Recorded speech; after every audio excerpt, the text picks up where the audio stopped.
Welcome back to Partnerships Unraveled, the podcast where we unravel the mysteries about partnerships and channel on a weekly basis. My name's Alex Whitford and I'm the VP of Revenue here at Nutanix, and I'm really excited to welcome our special guest, Christian.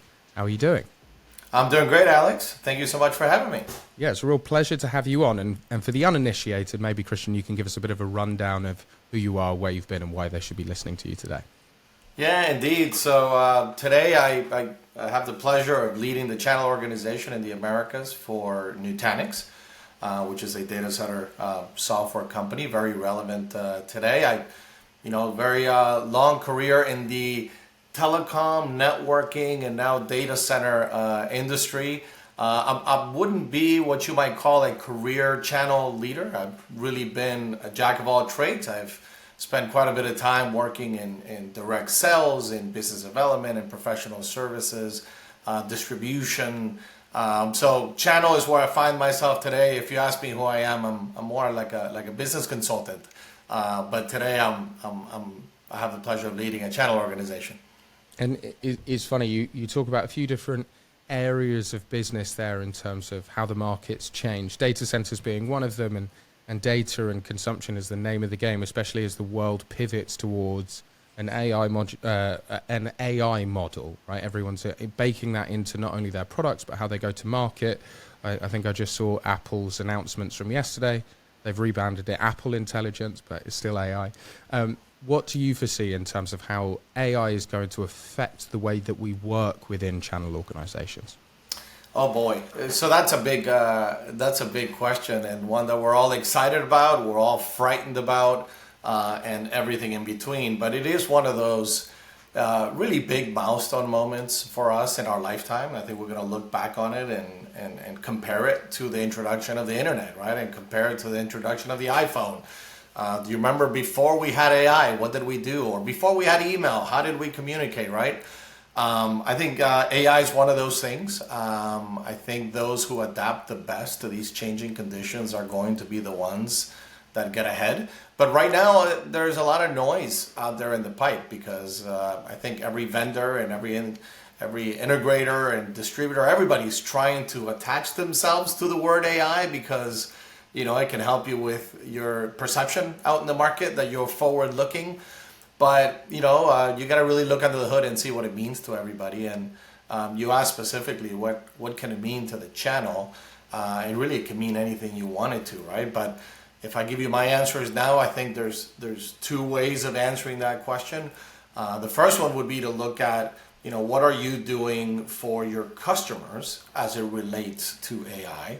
The second one would be more along the lines of how are you going to be using AI in order to improve, your operation. I think the first one is a lot simpler than the second one, but they're both kind of stuck together because your proficiency in using it yourself is going to help you be a better service provider for others. But simplistically speaking, and in my world and what we do at our company, it's about helping. Phase one is to help customers understand how do you get your infrastructure ready for AI so that when that beautiful use case you choose comes to life, your infrastructure can support it, right? Right now, if you look at it simplistically, AI, it's just another workload. It's just a very demanding workload, right? They say for every time you ask a question to ChatGPT, it needs to drink a gallon of water to cool itself off because it's so energy demanding. But it is just a workload. So right now the focus, if I was to advise a reseller, an integrator, on what should I be doing about AI, is to really understand the infrastructure implications of AI readiness and to create a plan that you can support your customers do that. Now, how to use AI yourself, I think the use cases are really starting to pop up left, right, and center. And I think a lot of it is going to be slowed down by our ability to really have structured and consistent data to tap into. Those infamous language models, I think are going to be the key, right? You could say, I want to be quicker at answering RFPs, or I want to be quicker at providing support. For me as a vendor working with a channel, I would love for AI to lend a big hand in introducing agility in the way we work together and doing discovery for customers and doing quoting an accelerating discount and things like that. But you're only as good as your data, right? So it's an exciting time. I'm very much looking forward to it, and personally, I'm somebody who wants to be a thought leader in the space, and I think we're in a moment where any of us can become a thought leader because it's just so new that it's just exciting and fearful at the same time. Sure. Yeah, I think one of the really interesting use cases about AI, there's a company called Clary Copilot. They have a product called Copilot, and what they do is they do recordings of sales calls, right? Now, the really clever bit about their technology is they are then able to route specific parts of those conversations back to different departments. So a customer talks about a particular use case, product and engineering need to know about this, or a customer gives feedback, we can sample that as part of our marketing, there's a raised voice and angry, right, we better send that to leadership so they can jump on it. That routing of information very, very dynamically, I think, is one of the most interesting parts of large language models, right? Because AI is able to process the exact content of the information and push summaries and capture that data. Where that becomes extremely interesting, I think, is in the channel, because there's levels of segregation between a brand and ultimately the end user, right? That might go through a distributor and a reseller, and then ultimately an end user. And so the level of feedback is very, very difficult, right? I was just speaking to the global channel leader of Barracuda, and he tells me he spends all his time speaking to partners and customers because he has to get that feedback to him. AI is a really interesting model for how you can drive that efficiency through different layers of business, so that products are getting the consistent feedback and data, leadership's getting the consistent feedback, engineering, salespeople. That bilateral flow of communication, I think that's where AI can really help grease the wheels. No, 100%. And it's like I said, it's exciting. And even, the coolest thing of it all, Alex, is that you don't really have to be a data scientist to be able to tap into a lot of this knowledge, right? And even in the way you just explained it, right, to the common consumer, it could be very intimidating to hear that. Because it's complex. It's, oh my gosh, you gotta have a PhD in analytics to be able to grab onto that information. But that's what AI kind of represents. And even in the simplest forms, I'll tell you a quick use case for me that's given me an edge is leveraging ChatGPT to be able to absorb investor calls and 10K reports from companies before you meet with them, and getting an executive summary about what they announced on their latest announcement, which before was another topic that was intimidating to most folks that don't really understand how to read balance sheets and 10K reports. AI is making that simple, right? And it's giving the power to the user. So very, very cool time. One of the things that you touched on when you were talking about AI is the ability to sort of help work more closely with your partners. I know something that we've discussed previously is the importance of enablement, and how you really maybe transition from the old school days of everyone jumping your BMW, or certainly that's what we do in the UK, and drive up and down the M1. And I've got the same PowerPoint. I can take the same people through every 3 to 6 months, right? That's sort of how I built my credibility as a junior channel account manager. I think those days are dying, right? Or I hope they are, because it's certainly not particularly enjoyable. And I think there's a much more productive way that we can drive that enablement. What does partner enablement 2.0 look like in your mind? That's a great question, and it's good to hear that in the 1.0 days, every channel manager got a BMW. That's great. I mean, that never hit the Americas, but I'll take your word for it. Look, think about it like this. Last time you bought a product of some type, it could be an electronics device, or it could be a table that you're putting together. When was the last time you read that manual about how to put it together? You got to understand the psychology of the learner. And it's not even a generational thing. I used to blame that it was a generational thing, that we take information differently, and different generations are doing it differently, and we don't understand each other. I don't think it's a generational thing anymore. I think all of us have accustomed ourselves to take in an overload of information, and to also do that in micro pieces. Right? So if we get overwhelmed with any piece of information that is too long to read or even watch or even listen to, we just flat out tune out. So, I mean, I think the days of here's a portal, here's a username, and here's a password, they need to evolve. I think a partner portal still has its use. Like, you still need it to be a repository of the in-depth training that I think is needed. That's not going away. However, it's almost like you have to be able to prepare yourself with layers that are before. If you look at it as level 100 training, level 200 training, and level 300 training, I think the portal could be the 300. But up front, I think the new way of enablement, the new way of learning is really meeting the users where they are, as opposed to trying to convince them to come to where you are. So where are they? You know, this is a social media, YouTube-like culture where, you know, we're accustomed to going after videos and short talks that are maybe 3 to 5 minutes at a time. And it's a culture that likes to give feedback, receive feedback, you know, comment, like, dislike. I think that's the future of enablement. I think if you really want to strike a chord, you got to do your best to meet them where they are. And at the same time, you know, make it fun. Don't make it something that's boring. It's not work. If it's fun, it doesn't feel like work. And people want fun.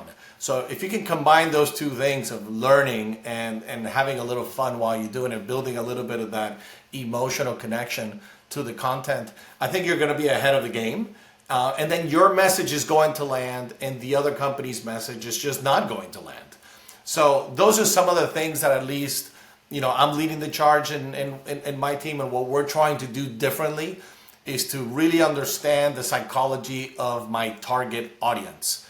And the fact that we all have, I don't want to label people with having attention deficit disorder, but we all have a very short attention span right now. So either you fight that or you embrace it. And I say we embrace it, and I think we should tailor our content and our delivery vehicles to match what's on the other side of the fence.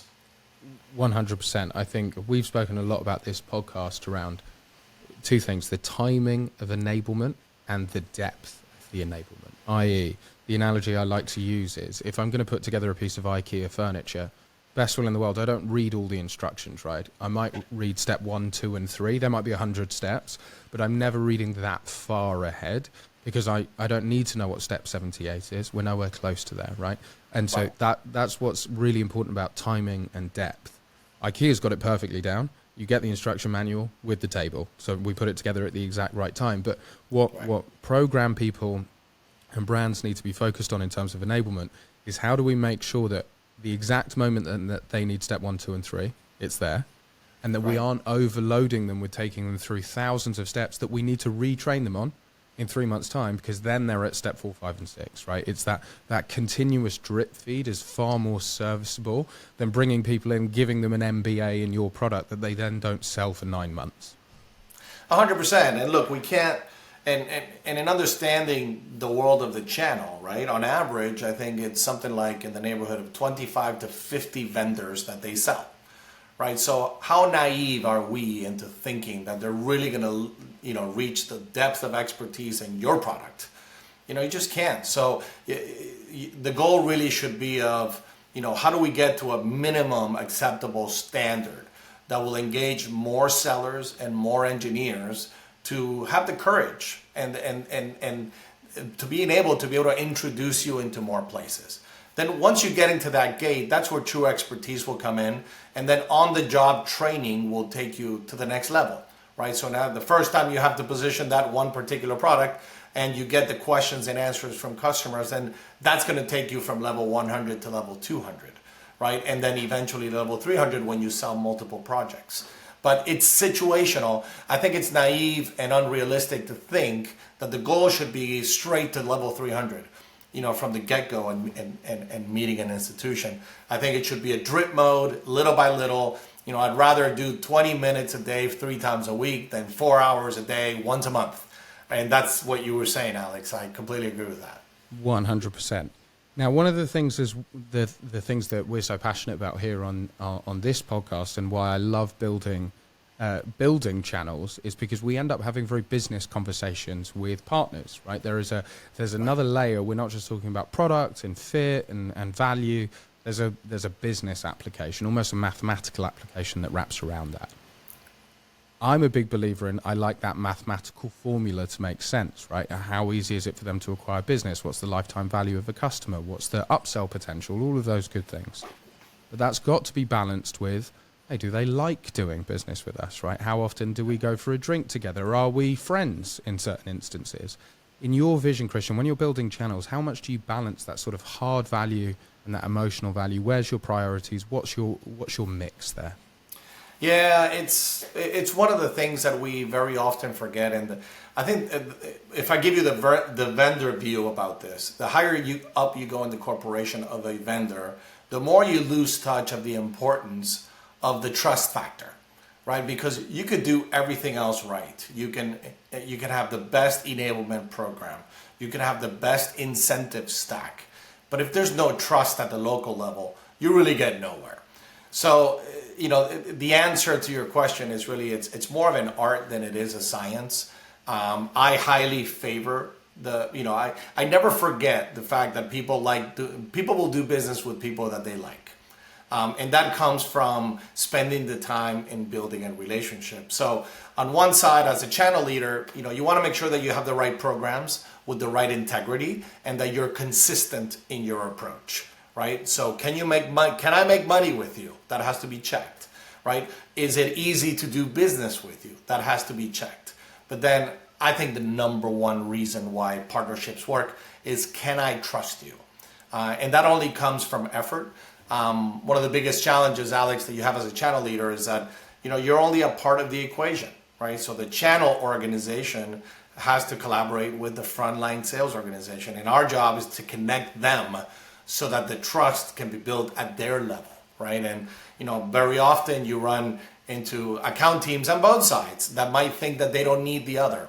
And there's just not enough engagement. There's not enough time being spent on building a relationship. So anytime I get a call about, hey, this isn't working, I'm blaming the channel. My question back to my team is, well, can you tell me, how often are you speaking to your partner? And are you calling only when there's an opportunity that's open? Or are you having relations when there isn't an opportunity in play? Because that's a determining factor of, are you making an effort in order to build this partnership up? So that's why I say it's more of an art than a science. The most successful reps I've ever met have been the ones that spend maybe 20 to 30% of their time just keeping that fire going on that relationship with maybe 2 to 3 partners. And those 2 to 3 partners are going to give you 30 to 40% of your business almost autonomously. And then that allows the rep to focus on not getting to 100% attainment, but how do you get to 200% attainment? The ones that don't see it like that, they seem to get stuck in a treadmill where best case scenario is maybe they hit their target. And that's because they take on the entire onus of getting to their number by themselves, because they're not getting others to swim with them, right? So like they say, if you want to go far, if you want to go fast, go alone. But if you want to go far, go together, go with a partner. So that's what partnering effectively is all about in my eyes. Yeah, I think what's really important there as well to understand is I firmly believe you actually build your reputation in the tough times, right? We all know salespeople that when everything's going their way, I know a few of these at Zoom through COVID, they're getting all cocky because, they're sat at 500%. There's the greatest tailwind of all time. There were tons of super talented salespeople. And then there were a few that once, the bubble had calmed down a bit and then suddenly they really had to work. It was a very different story. It's the ones that the customers and the partners that really gravitated towards those channel account managers, the ones where when a deal went wrong, when something happened, when a partner needed something urgently, they needed a bit of that support, they were there, right? And because what you really build it in those tough times, when something goes wrong, and that's when relationship really matters. As you say, program design is sort of when things are going very well, right? Here's how your rebate structure is going to work. Here's the incentive program. Here's our MDF plan, all of that. That's when things are going perfectly. Your channel account manager is there to ensure that goes as smoothly as possible. But brutally speaking, they're there to handle the other side, right? It's when something goes badly, when someone's done something they shouldn't have. There's a conflict between 2 partners, that sort of stuff. that's when channel account managers and relationships really come together. Yeah, no, 100%. So I don't have anything to add to that statement. I thought that was beautifully said. Perfect. And then in terms of, we've touched on a few different key parts of a program. I had Janet Shines on. She runs a consultancy company who helps design partner programs called JSG. And we were talking about how MDF can be well used and how we sometimes see MDF being extremely poorly used. How do you make sure that marketing is really helping you get to your goals, Christian? Yeah, even, and I'm going to give the same answer for MDF or SDF, right? Which MDF tends to be a little bit more about generating end customer demand through the partner, whereas SDF could be used a little bit more toward enablement of the partner, right? But you put them both together, and these, let's call these business development funds. I think if you want to have any kind of feeling of how well you're doing, you got to have a mechanism that has the capability of looking backward. And let me tell you what I mean. Most companies suffer from the same syndrome, which is, hey, let's do an event. And then we become really good at running that event, okay? And then after we run the event, we high-five each other. And then usually that's the end of the cycle. And then let's go run another one. And then let's go run another one. And let's go run another one. So what I mean by being able to look backward is, to me, the end of running the event, it's almost like halftime of a football match. You still need to play the second half. And in the second half of the match is really where the ROI comes from.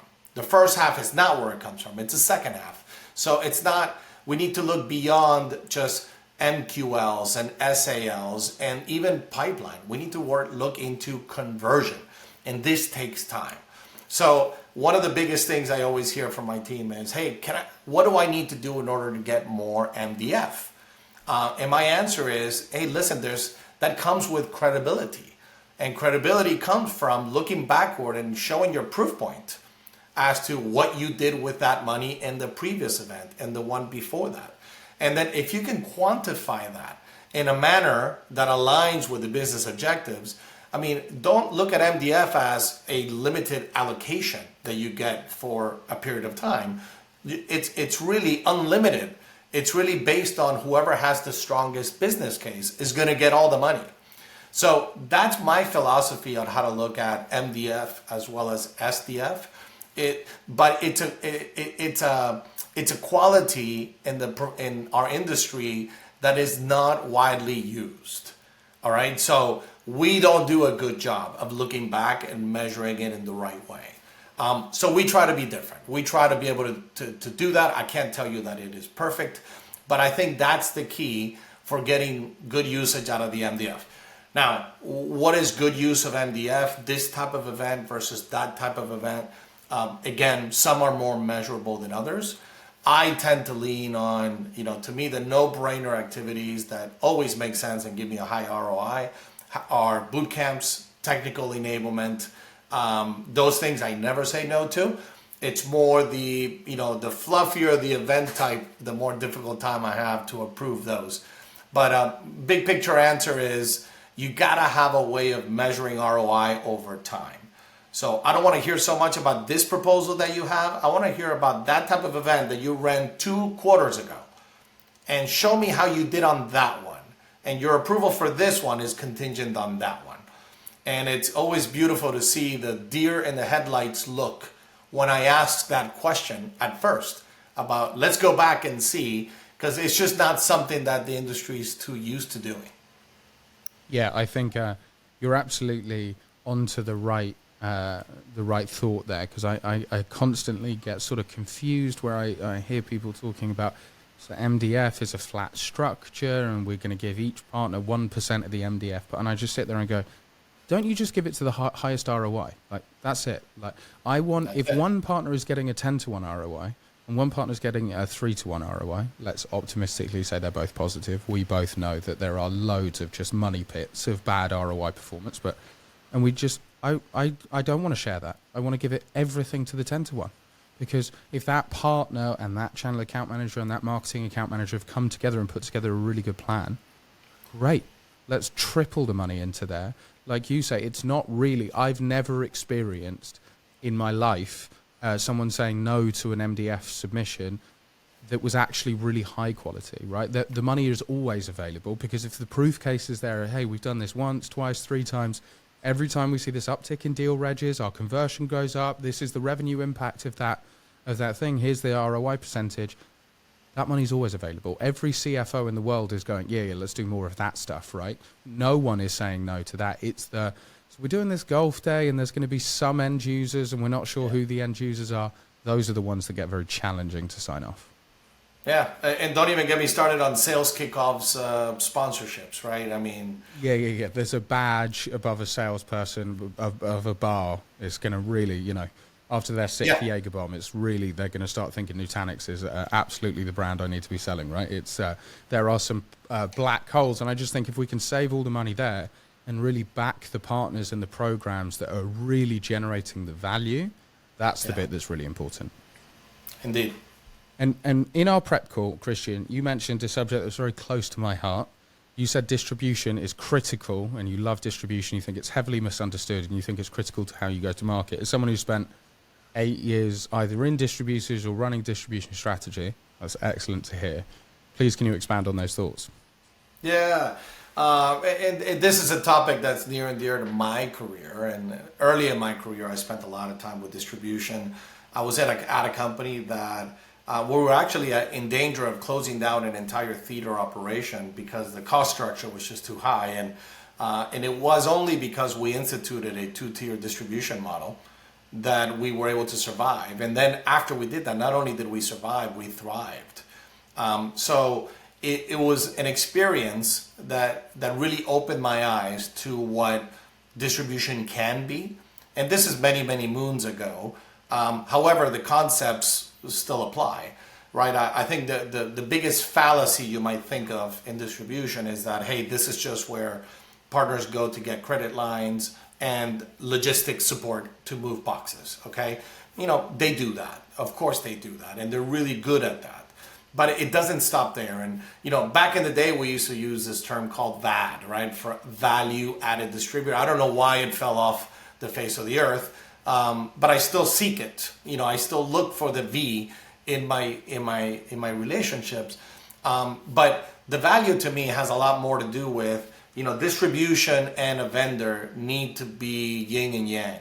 So I need them to be strong where I'm weak. I need them to listen to me when I have a need. I need them to give me scale. I need them to give me flexibility. And this is a mechanism that has always been receptive to playing that role. I've been lucky to have really, really good distribution relationships where there's nobody on the other side that says, hey, listen, that's just the way we work, take it or leave it. Quite the opposite. They're like, tell me more. How can we do this? What if we added people that did this? What if we created an SLA that did this? And then the art of creating a profitability formula to sustain it is also a bit of an art. But if you can reach the right balance of what your distribution program can provide, what you need to fund on your own, and what the distributor is going to fund on their own, you really have a beautiful relationship. And distribution has, for my entire career, distribution has always been in a mode of evolve or die, which, as they say, it's necessity is the mother of all invention. Right, so they're constantly, being attacked from others that have figured out a mode that they don't need them anymore. Either taking partners going direct with vendors in a DVAR model, or the latest one is, in an AWS and Microsoft Azure and GCP world, do you even need distribution? I think the answer is still a resounding yes. We just need to adapt. And I'm seeing my distribution partners doing that. I think also the Microsofts and AWSs of the world are, probably realizing that they were being naive into thinking that they didn't need distribution, and they're turning toward the idea that they do. So I'm a big believer in this. We've done a lot of creative things that if I was to sit here and list all of the ones we did, you probably would be surprised. I didn't know that distribution could do that. And that's who they are. To me, they're an easy button. They're an agent of simplicity, and they're a big mechanism to de-risk my operation as a vendor. So that goes far beyond just doing logistics and being a bank. Awesome, Christian. That's an amazing answer of how distribution has provided value, and I certainly agree with you. And having spoken to plenty of people at Microsoft, Google, and AWS, I know that they value distribution enormously because of the value part of what distribution can provide. Obviously, they're not shifting boxes. They're all cloud companies, but there is a huge amount of value that those distributors can, and I'm sure will, provide over the next years. Christian, it's been excellent having you on. We are a partnerships podcast through and through, so we'd be remiss if we didn't ask for a referral. I'd love to hear who you'd think we should have on next. Well, I mean, without getting their blessing, it's hard to say their name, but I do have somebody in mind that I can submit to you. I just wouldn't want it to be published in case that person is not open to it. But I do have somebody for you. I've given this a lot of thought. And somebody that's going to enjoy this dialogue and bring a lot to the table as well. So if you don't mind, let's do that one offline. Perfect. Thanks, Christian. Well, to our listeners, I hope you enjoyed, and we'll see you next week. Absolutely. Thank you, Alex. Cheers.